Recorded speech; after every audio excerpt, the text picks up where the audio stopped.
انټرېسټینګ زمونږ د پالیټکس چې کوم دی ډېر ښکلي دغه دي په هغې کې دی یو خواجه محمد هوتي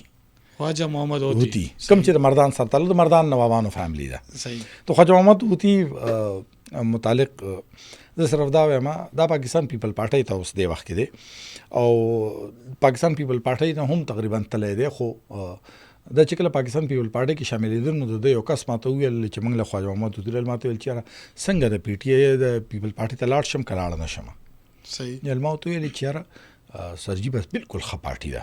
او تاسو ته لاړ شئ. ما ته ویل چې یاره زه پی ټي آی ته هم تلم نو تا راته ویلو چې ډېره ښه پارټي ده، تا راته ویلو چې ان پي ته هم تلم نو تا راته ویلو چې ډېره ښه پارټي ده. ویل خان موږ ستا نوکران نه د پیپل پارټۍ او نه د ان پي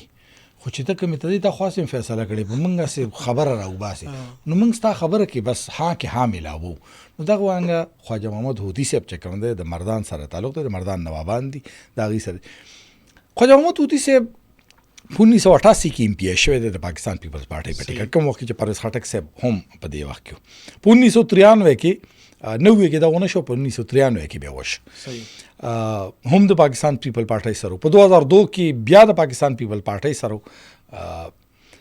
بیا په 2008 کې د ان پي ته راړلې پاکستان پیپل پارټۍ نه وی خفه شه د بېنظیر بټو سره څه اختلافات رالل او بیا د ان پي په ټیکټ باندې چې لاړلې نو په 2008 کې خو بیا بېنظیر شهید شوی و خو د دې نه مخکې د اختلافات د پاکستان پیپل پارټۍ سره لا جدا شوی. نو دا عوامي نیشنل پارټۍ ته راړلې، په عوامي نیشنل پارټۍ کې وفاق ته ایم ان اے شو او هلته وفاقي وزیر هم شو خو بیا د وخت نه مخکې ریزاین ورکړی او بیا کې ستا خیلي لږې مودې لا د حمایت الله معیار صاحب ایم ان اے ټاکلی شوی. 2012 کې خواجه محمد هوتي صاحب د هوا په رخ کې لاړل او پاکستان تحریک انصاف ته رالی. خو هلته عمران خان سره دا ملاوېدو کې د ده چې کوم کسان بوتلي سره چیو وغیره ستو نه شو، د پاکستان تحریک انصاف پرېښود او په 2013 کې پاکستان مسلم لیگ نون ته رالی. نو پاکستان مسلم لیگ نون ته چې رالی د بیا هلته الیکشن بیا للو،